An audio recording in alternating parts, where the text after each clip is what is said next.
तो आज हम बात करने वाले हैं 2016 के उस हमले की जिसने सबको हिलाकर रख दिया था। हाँ, पठानकोट एयरबेस पर हुआ वो हमला। चलिए इसकी हर एक डिटेल को, हर एक परत को खोल कर देखते हैं। तो कहानी शुरू होती है 30 दिसंबर 2015 की एक ठिठुरती हुई सर्द रात से।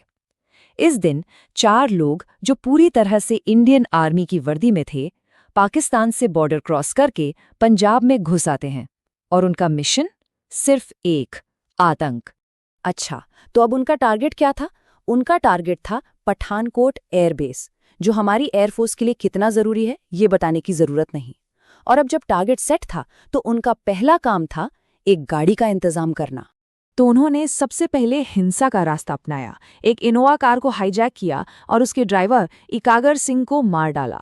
लेकिन किस्मत ने साथ नहीं दिया, वो गाड़ी खराब हो गई। फिर उनकी नज़र पड़ी एक महिंद्रा एक्सयूवी पर, जो थी एसपी सलविंदर सिंह की। उन्होंने गाड़ी को तो कब्जे में ले लिया, एसपी और उनके कुक को जाने दिया, लेकिन उनके दोस्त राजेश वर्मा को बुरी तरह जख्मी करके एयरबेस से बस 500 मीटर दूर फेंक दिया। और यहीं उनसे एक बहुत बड़ी गलती हो गई। उन्होंने एक हाई रैंकिंग पुलिस ऑफिसर को जिंदा छोड़ दिया, जो आगे जाकर सबको अलर्ट कर सकता था। सोचिए उस हाईजैक की हुई गाड़ी के अंदर का माहौल। जो लोग बंधक थे उन्होंने आतंकवादियों को पाकिस्तान में फोन पर बात करते हुए सुना, और उनकी बातों में एक लफ्ज बार-बार आ रहा था, एयरफोर्स। उनके इरादे बिल्कुल साफ होते जा रहे थे।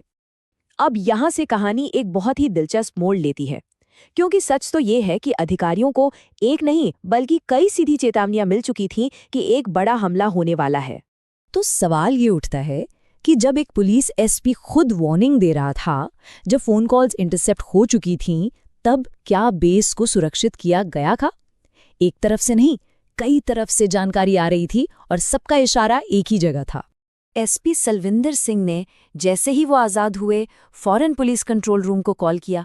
लेकिन सोचिए, शुरू में उनके सहकर्मियों ने उनकी बात को हल्के में ले लिया। उन्हें मानो विश्वास ही नहीं हो रहा था। खैर, आखिरकार उनकी बात गुरदासपुर के एसएसपी तक पहुंची, और इस बीच हमारी इंटेलिजेंस एजेंसियों ने भी उन हाईजैक किए हुए फ़ोन से पाकिस्तान जा रही कॉल्स को इंटरसेप्ट कर लिया था। अब तो टारगेट बिल्कुल कंफर्म हो चुका था।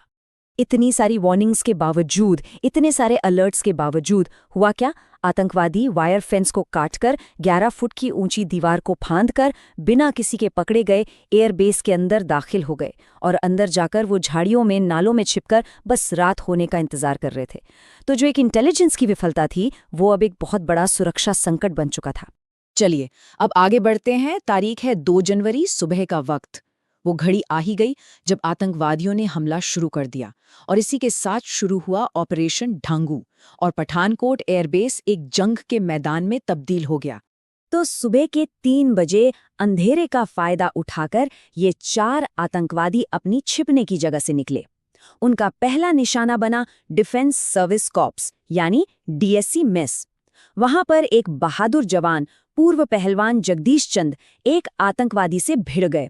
उन्होंने उसे तो मार गिराया, लेकिन इस लड़ाई में वो खुद शहीद हो गए।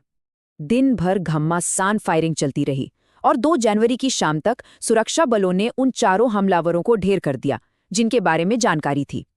अचानक फायरिंग रुक गई, और बेस पर एक अजीब सी एक खामोशी छा गई। और जैसे ही गोलियों की आवाज बंद हुई, हर तरफ से खबर आने लगी, ऑपरेशन सफल हो गया है। सरकारी अधिकारियों, मीडिया, सबने ट्वीट्स और बयानों के जरिए ये ऐलान कर दिया कि हमला खत्म हो चुका है। लेकिन ये जश्न बहुत जल्दी मना लिया गया था। एक बहुत ही अहम जानकारी जो एक इंटरसेप्ट की हुई कॉल से मिली थी, वो कहीं छूट गई थी। असलियत ये थी कि हमला अभी खत्म नहीं हुआ था।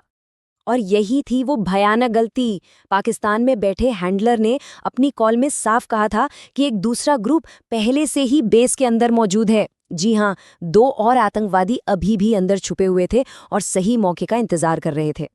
तो अगले दिन 3 जनवरी को जब सर्च और सैनिटाइजेशन ऑपरेशन चल रहा था, तब एक मारे गए आतंकवादी की बॉडी पर लगा बॉम्ब अचानक फट गया। बॉम्ब स्क्वाड के commanding officer lieutenant colonel Niranjan उस बम को डिफ्यूज करने की कोशिश कर रहे थे, और वो इसमें शहीद हो गए। और इसी धमाके की आड़ में छिपे हुए 2 आतंकवादियों ने फायरिंग शुरू कर दी। लड़ाई एक बार फिर शुरू हो चुकी थी। इसके बाद भी 2 और दिन लग गए बेस को पूरी तरह से सुरक्षित करने में। सोच सकते हैं, आखिरी 2 आतंकवादियों को 5 जनवरी को मार गिराया गया। ये पूरी घेराबंदी, ये पूरा ऑपरेशन लगभग 80 घंटे तक चला। तो अब जब घेराबंदी खत्म हुई तो सबका ध्यान इस बात पर गया कि इसका अंजाम क्या हुआ, इसकी कीमत क्या चुकाई गई और इसके भू राजनीतिक असर क्या होंगे। इस हमले में हमने अपने 7 बहादुर जवानों को खो दिया। उन्हीं में से एक थे गरुड़ कमांडो गुरसेवक सिंह। उनकी शादी को सिर्फ 45 दिन हुए थे। पूरे देश ने इन शहीदों के लिए शोक मनाया। जब राष्ट्रीय जांच एजेंसी यानी NIA ने जांच शुरू की तो सब कुछ साफ हो गया। इस हमले के पीछे जैश-ए-मोहम्मद का हाथ था। और इसका मास्टरमाइंड कौन था? जैश-ए-मोहम्मद चीफ मौलाना मसूद अजहर और उसका भाई। और उनका मकसद बिल्कुल साफ था, भारत और पाकिस्तान के बीच जो शांति की बातचीत शुरू हो रही थी उसे पटरी से उतारना।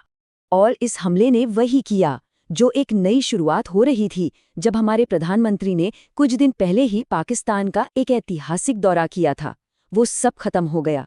भारत ने साफ साफ कहा कि जैश-ए-मोहम्मद के खिलाफ एक्शन लो। पाकिस्तान ने पहले कुछ गिरफ्तारियां की, लेकिन फिर सबूत ना होने का बहाना बनाकर मसूद अजहर को छोड़ दिया। और तो और उनकी जो जांच टीम यहाँ आई थी, उसने बाद में उल्टा हम पर ही इल्जाम लगा दिया कि ये भारत का ही किया धरा एक फॉल्स फ्लैग ऑपरेशन था। जब हमले के बाद एक आंतरिक जांच हुई तो कई चौंकाने वाली बातें सामने आईं।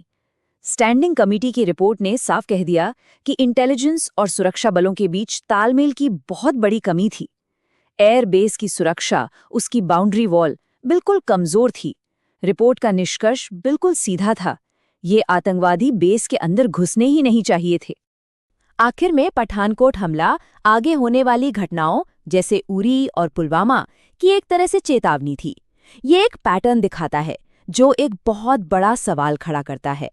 सवाल ये कि जब सीमा पार आतंकवाद का खतरा लगातार बना हुआ है तो इस क्षेत्र की सुरक्षा को कैसे मजबूत किया जाए